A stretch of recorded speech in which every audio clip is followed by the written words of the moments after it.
I could keep the family the way it was and be unhappy for the rest of my life, and maybe come out in my will, which just seemed very sad.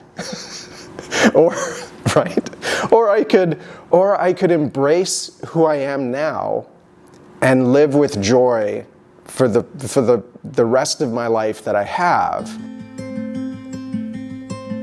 I'm Stephen Joyce, and I'm 52 years old, and I identify as a vintage twink.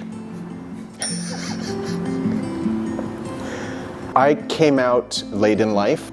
I came out when I was 50, so only about a year and 9 months ago. I was married to a woman for 25 years, amazing, amazing person, and I have 2 now adult children. One is 24, he's trans, and I have a daughter who is 22. Growing up as a young person in the 80s and 90s, the AIDS crisis was massive, and the only images I had of gay men were of them lying in bed dying, or that they were deviants and perverts and that they deserved what they got. Why would I purposely choose that path if I could fit into a mold or shapeshift into something that maybe I wasn't? So I chose that path because it seemed to be the one that resulted in the best possible outcome in the end. It worked for a while. And every step that I took down that path took me further away from my queerness. At around the age of 40, I found a way for myself to experience some of that queerness, and I was able to do that through travel. When I traveled, I was able to almost become a different person. I was able to build community and queer experience in the places that I traveled to by being authentically myself. And I realized that that's the joyful person.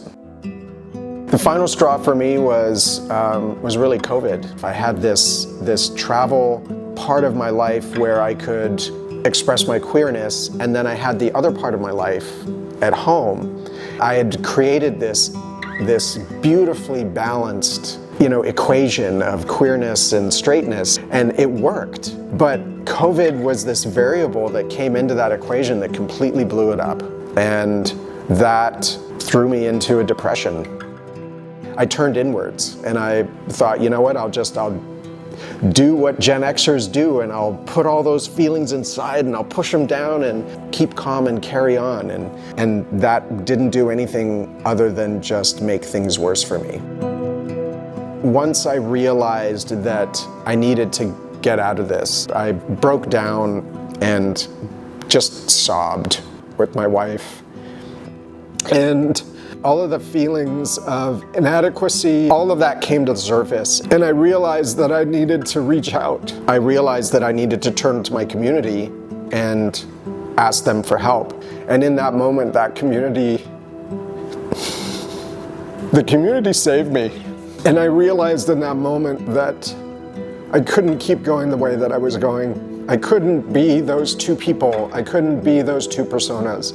It wasn't fair on anyone. It wasn't fair on myself, and it wasn't fair on my family to have to be 2 different people. Clothing has always been an extension of my expression. Even when I was in school, I went to a private school, so it was, we had a uniform. But I always found a way to zhuzh it up. So combining feminine components with masculine components, but still presenting as a cis man, I can take those elements and make them less taboo. And I want to be able to present myself as a queer person, a very, very visibly queer person in those spaces, and still be understood to be an authority in that space. It's always about taking what everybody else would consider to be normal and just making it different. Like it's a dress shirt, but it's a floral print. Would you see a regular finance bro wearing a floral print shirt? Probably not. So I'm gonna wear a floral print shirt. if I'm walking down the street and somebody looks at that and be like, he can't wear that, he's a man, that's a them problem. I want them to look at that and be like, wow, I didn't know you could do that. The advice that I would give to queer youth is take advantage of the fact that we are where we are now. That older queer people have done a bunch of work to get us to this point. I am a recipient of that privilege as much as young queer people are. I mean, I'm still technically a baby gay, so I feel like now is my time to do some of that work for the community. I'll show up at the protests. I will go to the, as a counter protest to these anti-trans things that show up. There was a SOGI protest down at Canada Place, and there was a massive counter protest in support of SOGI. SOGI saved my son's life. Having those policies in place, having those services in place in schools, saved people's lives. I see my role as representation and as education and mentorship.